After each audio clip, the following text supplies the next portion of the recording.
Hi, this is Laura Gonshorowski, and I'm going to be performing a paracentesis today. First, I'm going to go over all of the necessary materials. A signed consent form is necessary for all procedures. An ultrasound machine can be used to find the fluid in the abdomen. I don't have an ultrasound machine here today, but I will be showing a picture of an ultrasound prior to the paracentesis procedure. Sterile and non-sterile gloves, the non-sterile for the anesthesia part, and then the sterile gloves for the paracentesis. Alcohol wipes for the anesthesia, and then 1% lidocaine is usually used with a 25 or 27 gauge needle, which I don't have today, but I will be representing. Gauze sponges, chlorhexidine or betadine wipes, sterile draping and face shield, an 11-blade scalpel. Paracentesis catheter, tubing, and needles are used. It all usually comes in a paracentesis kit. I don't have that today, but I do have some paracentesis tubing. A sterile syringe to draw up some of the fluid for testing. 1 to 2 liter vacuum fluid containers. When doing a therapeutic paracentesis, it's necessary to have enough fluid or enough volume to collect 8 liters of fluid. And then an adhesive bandage. It's also nice to have a sharp container and garbage nearby.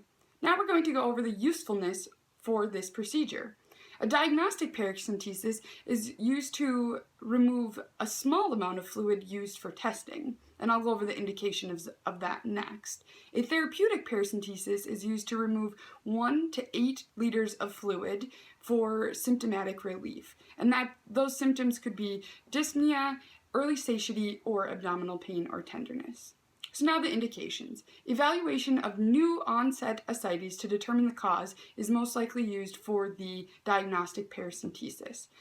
Also, testing of the ascitic fluid in a patient with pre-existing ascites who is admitted to the hospital, regardless of their reason for admission. Another indication for this procedure would be evaluation of a patient who has ascites who has signs of clinical deterioration, such as fever, abdominal pain or tenderness, hepatic encephalopathy, deterioration in renal function, metabolic acidosis. And then the therapeutic paracentesis can be used as we had previously discussed.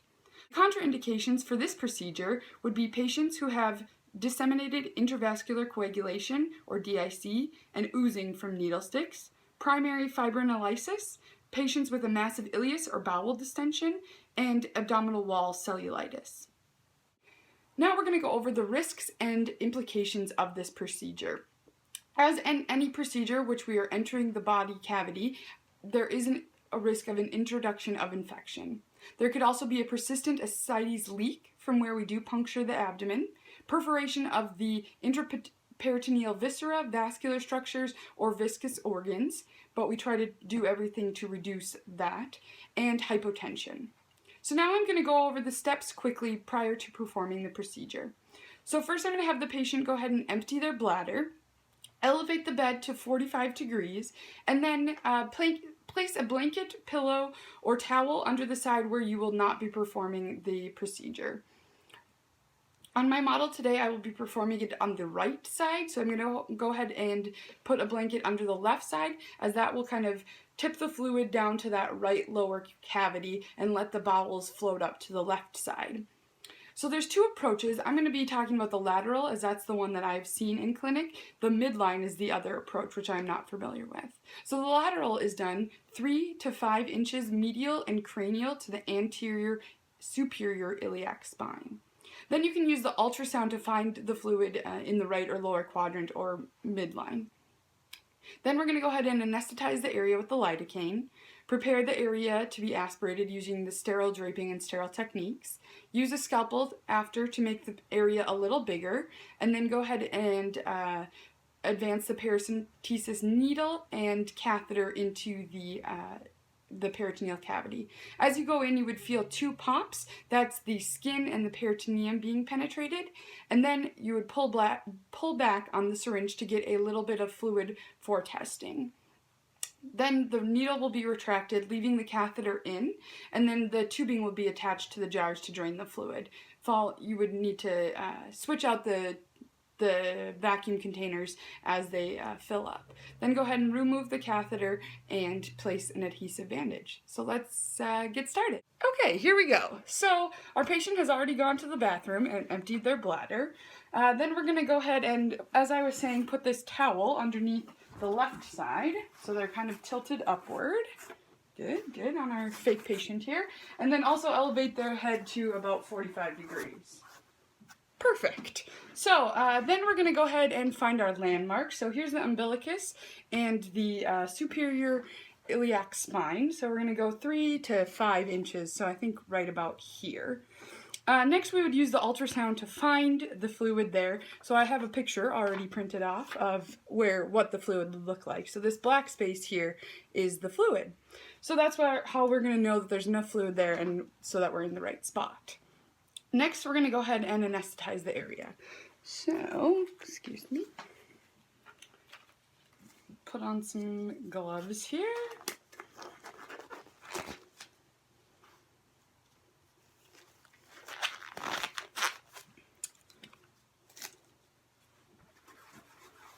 Clean off our area with some alcohol. And then we would use that 25 or 27 gauge needle and go ahead and make a wheel underneath the skin first. And then once we see that, we can kind of go a little bit farther along the track of where we will be doing the paracentesis. So making sure not to puncture the peritoneum at this point. All right, we have a little gauze here. So now we'll let that sit and get ready with our sterile environment. So this is when we would open our paracentesis kit, which would have everything in it as we had previously discussed. I'm going to go ahead and put on my sterile gloves quickly. Whoops, there we go.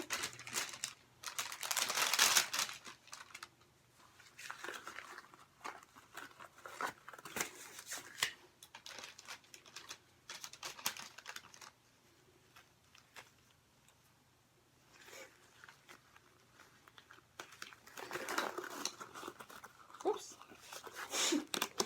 Over the Fitbit. Okay. Then we're going to go ahead and drape the area. Excellent. And clean with our chlorhexidine swabs. So starting in the middle and going out in a circular fashion. And we'll do that 3 times.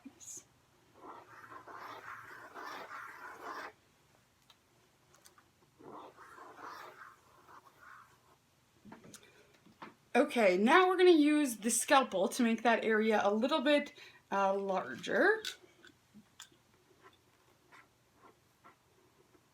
Okay, and this is the part where the catheter and the needle and the sterile syringe will be inserted.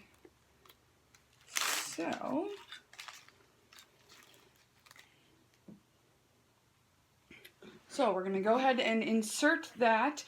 This small piece of tubing will mimic the needle and the catheter. So once again, you'd feel those 2 pops, the first one being the skin, and then the second one being the peritoneum. And kind of going there and aspirating as we go, hoping to find some fluid. Perfect. So that's about good there.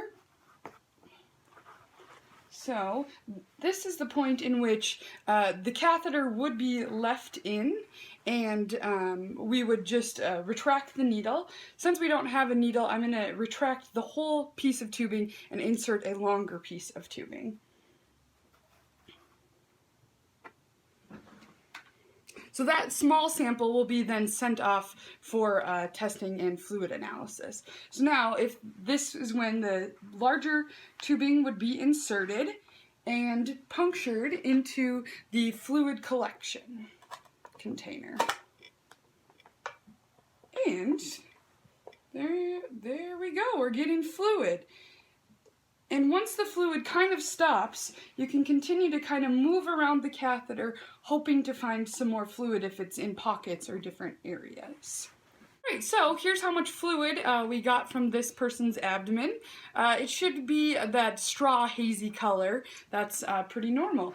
So then we're going to go ahead and take out the catheter and apply a little dressing. We'll kind of hold this on here. Then obviously make sure all sharps are disposed of in the sharps container, and that is the paracentesis. So an application for this in my future career would be another tool to use in my toolbox as to make patients more comfortable and also to diagnose certain etiologies that may be causing their paracentesis. Thank you!